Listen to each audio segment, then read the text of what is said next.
Hello, nerds. We're a little zoomed in right now because there's a bunch of other stuff going on right here. Because we're doing a comic book review today. Detective Comics issue 1000. I got the Jim Lee cover. Your variant cover will very likely be different because there's like 50 of them. But I told you we were going to do this last week, and I apologize. I had a lot going on, and so we're getting to it now. Still relevant, still on the shelves. Definitely, you owe it to yourself. I'm going to give away the scores right now. Owe it to yourself. This is a comic book that you should pick up. Also, this episode, we're going to do the score a little bit differently because this is an anthology. With that in mind,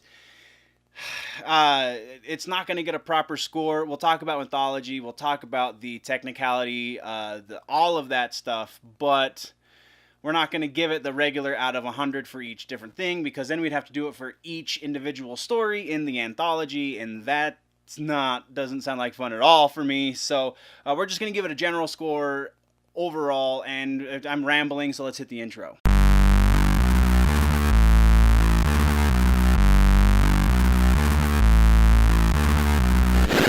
Generally nerdy.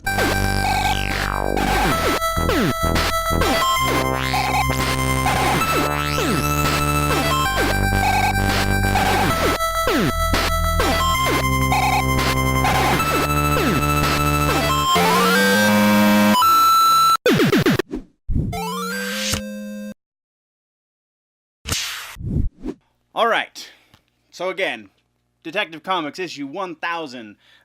This is huge. This is a giant issue. It's I don't even know what the page count is. Yeah, something big.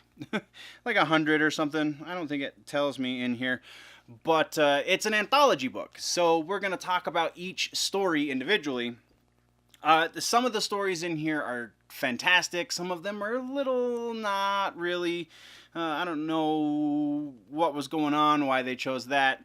But let's just jump right into it. We're gonna be back and forth on cameras. So first is The Longest Case. This is the first one. It's written by Scott Snyder. I was expecting to like this issue, or this episode, I guess you could call it, this portion of the book, much more than I actually did. I really dig Scott Snyder. Capullo's art is great. You can see everywhere Capullo's art is fantastic. As evidenced here, all of the shadow work that is going on in these frames here. I really love it. But the story itself, and spoilers for anyone, if you haven't read this yet, I'm going to spoil each piece, each story in the anthology. So if you haven't read it and you want to read it, you should probably do that first. Otherwise, keep watching. So this is the Batman's the longest case. It's something they've never really alluded to before in the Batman mythology. There's never been, as far as I know, and I've read a fair amount of Batman, it's never been a thing. So why all of the sudden is this that just felt really weird to me. It felt really out of place. And then, there's very little explanation as to why we have Hawkman, Hawkgirl, The Question, Martian Manhunter, Detective Chimp, this guy, the Slam Bradley, I've never heard of. I don't really know who she is either. And this, I think, is Plastic Man, so also very strange, but no real, I don't know, he's been the world's greatest detective forever. Why it just seems out of place for me. So this one, I could take it or leave it. This is not definitely the best book or story that we've got in here. Next up, we have, and this one I think was my favorite. Yeah.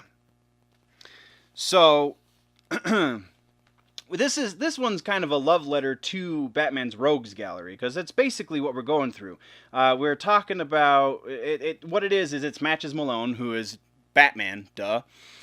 So it's Matches Malone, and he's going into a pawnbroker, a pawn shop, if you will, and he wants to see a certain weapon, and this pawn shop uh, specializes in special weapons. And so, as we can see from this kind of gave away the author, because they don't give us the title card until the end.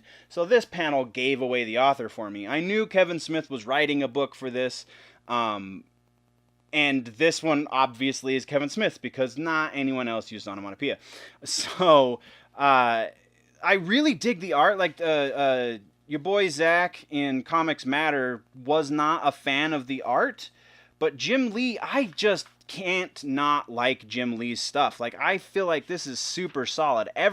This feels like a throwback book even because you're getting such a different story from panel to panel. Like, this is great. I love this book, or this story in the book.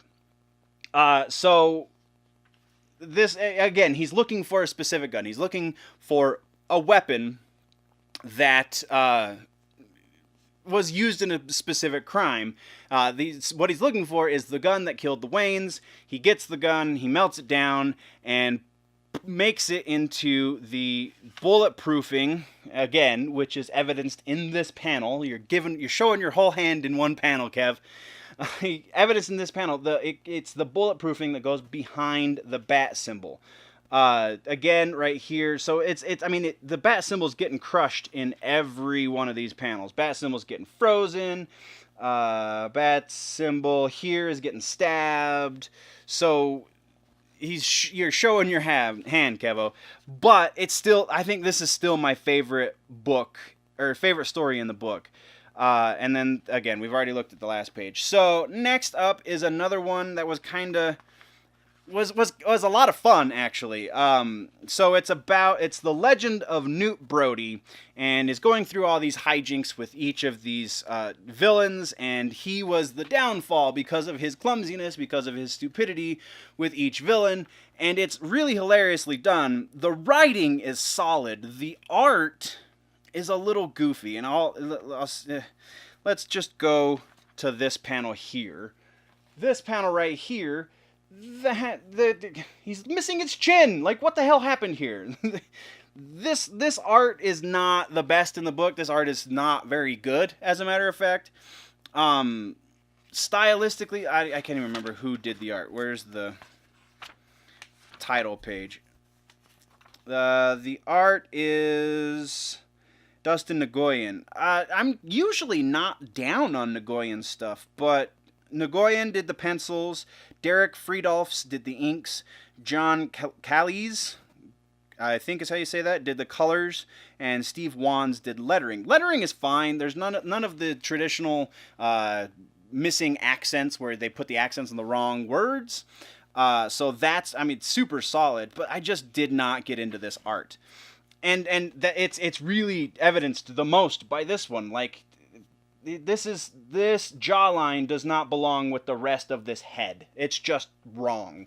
So, not super solid. The story, though, Newt's I can't remember his name. Brody Newt. So Newt Brody. Newt Brody, again, is foiling all of these villains' capers, and it turns out in the end that each of the Bat family are taking turns as Newt Brody, which I thought was super clever, and kind of a play on the Matches Malone thing, only purposeful, only a foil instead of just a way to spy on the villains. So I thought that was very clever. And then at the end, when they get to Damien, this is another example of how the artwork is just atrocious in this. Damien looks like he's 5. And the proportions are weird, and that doesn't look like Damien. And he's blonde. Since when is Damian Wayne, son of Bruce Wayne and Talia al Ghul, both of them very, very much brunette, black hair even, since when does that put out a blonde? Just not the best. Next is the Batman's design. This is written by Warren Ellis. I really dug the art in this one. This, I think, is probably the best art in the book, just because I really dig the style. Because there's not a whole lot of gray. We just get straight blacks and highlights. So there's a anime in the Animatrix that's done like this. I can't remember the name of the director, otherwise I'd tell you. But Warren Ellis wrote this one. It's fantastic. It's basically Batman having fun with some rando thugs. And these rando thugs have taken some sort of enhancements, which means he doesn't have to be gentle with them, which means he's brutal. We see here, explosions occur all over. And it's really just beautiful. Really, really beautiful. This right here, this is just a fantastic panel. You can see how nervous he is. The text in there is also just very, very super well written. This is possibly the my second favorite of the books.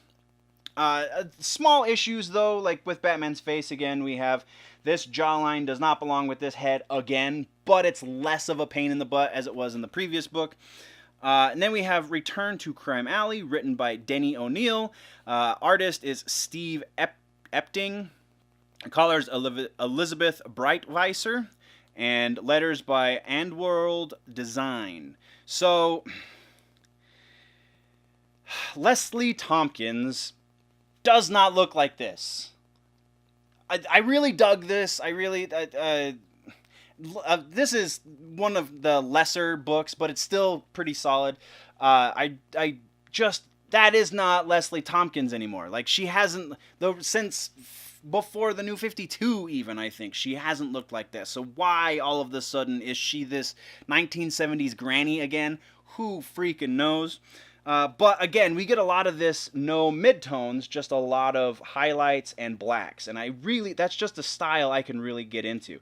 Even though the artist is drawing her in such an antiquated way, this is still a fantastic panel right here. That is still freaking amazing. So, then it just basically goes through. Bruce is going a little overboard according to how Leslie feels. And then she protects the kid who was mugging, and again, not one of the more solid stories in the book. Which then brings us to Blame. Heretic, rather. Heretic is by Christopher Priest. Artist is Neil Adams. Colors by Dave Stewart, and letters by Willie Schubert. This has a throwback feel in the art because it's a lot brighter than the rest of the book, which I really, really can get behind. This is a little bit more fun. You get to see a little bit more detective work because, the world's greatest detective for a freaking reason, right? So I can really get behind this one. Again, just some really fantastic artwork. This panel, that is what a Batman head should look like. These proportions are fantastic. We have right here too. Beautiful proportions, and it looks like the same dude all the way through. The story is one that you would see in Green Arrow a little easier than you would see in a Batman book, because it's all about capitalism and how capitalism is bad, and that's really a tune they play a lot in Green Arrow. So story-wise, this one's not the best. It's about a sect of people talking about Bruce Wayne's capitalist and blah, blah, blah, blah, blah, blah, because capitalism's evil. So, I didn't really get behind the story itself, but God, if every panel is not a freaking work of art in this. It's so excellently done. So, again, kudos to Neil Adams. This is probably... I don't necessarily want to say the best drawn, but an argument could be made. So next up we have I Know is the name of the story. Brian Michael Bendis is the writer. Alex Maleev is the art and colors, and Josh Reed is letters. This is also a freaking beautiful story. It's Penguin is coming to Bruce when they're old and crotchety, telling him he knows who he is.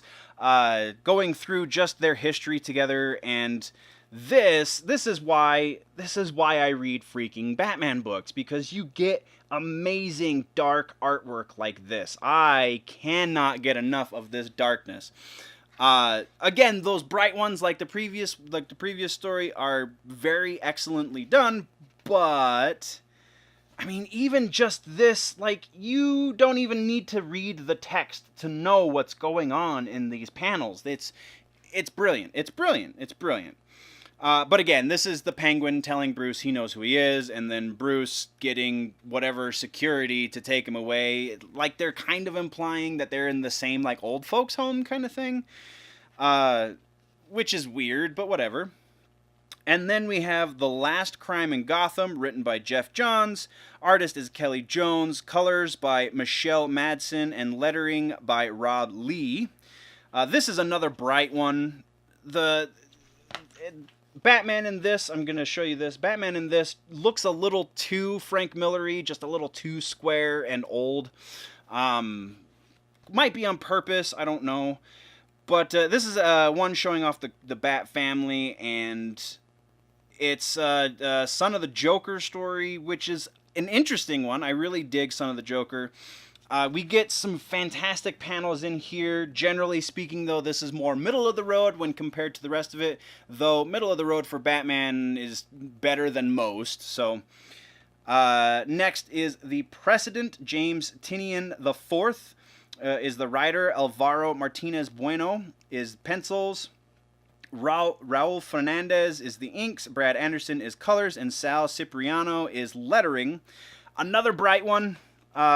This one, again, kind of middle of the road. Still some really great imagery. Just because you're in Gotham, you always get great imagery. And you're dealing with the Bat family, so fantastic imagery in general. This story is kind of a Dick Grayson beginnings story, which has been done to death. Isn't exactly expected or necessary in this book, so it's kind of another miss a little bit. Story-wise, artwork is fantastic. I really dig the art in this one as well. Next up, we are talking about Batman's greatest case, not his longest case, but his greatest case. Writer is Tom King. Bleh. Tony S. Daniel and Joel Jones are the artists. Colors by Tamu Mori, and Clayton Cowles did the lettering. As much as I don't like Tom King generally, like, he has some good books, I will say that, but just as a general statement, I'm not a Tom King fan. This one was still fun. I mean, it's a family-oriented story, so there's nothing wrong with that. The artwork is solid. I really, really love the artwork. Everyone looks like they should. And it's the entire Bat family. The greatest case, obviously, is his parents, but we get this really killer Batman right there.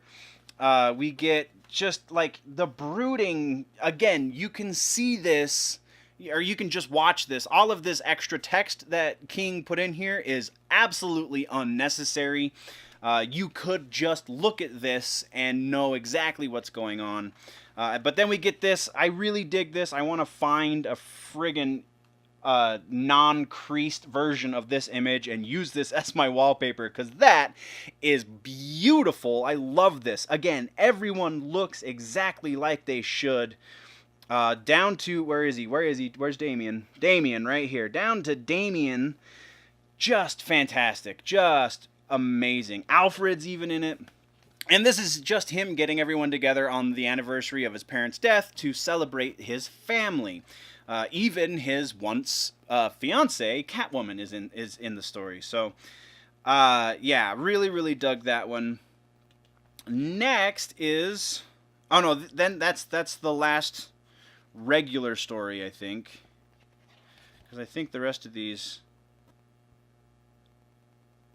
This is just extra artwork. No. There's one last story. That's right. And I really dig this artwork too. We've got this really killer spot with the Joker. This looks like Batman. It's a little thicker than most people draw him. It's called Medieval. It's written by Peter J. Tomasi. Pencils by Doug Mankey, Jaime Mendoza, and Doug Monkey. are doing the inks. David Barron is colors, and Rob Lee again is letterer.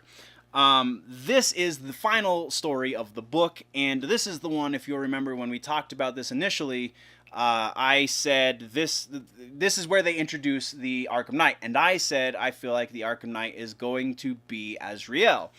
A lot of the vocabulary in here is talking about respect, and is talking about salvation, and is just using this vocabulary that is very much Azrael. This artwork, though, oh man, check that out right here. That's fantastic. That's just, it's beautiful. It's very, very well done. I can't even get over it. So this, again, with the Bane, and you see, so great, so great. But yeah, he's talking about across generations, and Azrael is a very poetic, waxing kind of character. So the vocabulary feels very much Azrael-esque. And then they give him this sword right here. I don't know how well you can see that, and I don't know if that's going to get me a strike or not, but whatever, because it's the last page. So sword is an Azrael thing. Now, I've talked with a couple of comic book buddies of mine, and everyone is kind of in the same consensus. That's Azrael. It's going to be Azrael. There's no two ways about it. But the twist could be that it's not Azrael. They're just trying to make us think it's Azrael. There's also a possibility that it could be the first victim, because First Victim also uses very similar language, though not the same, and not a big swordsman.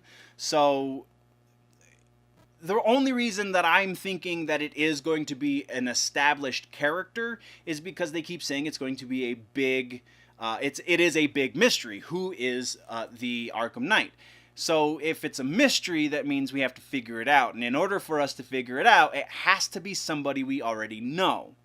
If they weren't playing it as a big mystery, if it wasn't somebody we already knew, then I feel like would be the better way to go. This is a completely new villain for Batman. That would be a solid route to take. That would be so much, because then you're adding to a rogues gallery that you haven't really added to since Kevin Smith did in the 90s. And then before that, I think everything else, or not even in the 90s, I think it was the early aughts, wasn't it? That Kevin Smith added onomatopoeia. Whatever, I'll look it up and put the date right here. Anyway, so adding to the rogues gallery, I think, would be the better way to go. I don't think that's the way they are going. But again, this is an absolute recommend. Go get this book. We're not giving it a number score just because it would be a number score for each story. I mean, if I had to give it an overall, I guess I'd say general score. So if I had to give it an overall general score, we'll say it's out of 400, because that's how the other comic book reviews go. So out of 400, this is a solid 370 or so. The things, well, let's say 350, because those two stories I felt like didn't need to be in there. Some of the artwork was very bad in that one story we went over, but overall, this is easily one of my favorite Batman comic books to have come out in the last few months, to even potentially couple years since I finished Endgame, because that was epic. Anyway, thank you guys for joining me for this review. Again, I hope you can go get your hands on an issue of Detective Comics 1000. There is a website, generallynerdy.net. You can go check out all the things up there. There is a Patreon if you want to support the channel. There are more things over on the Patreon, patreon.com/generallynerdy. If you are new to the channel, then click that subscribe button. If you like the episode, click the like button or the dislike button if otherwise, because that is there for your pleasure as well.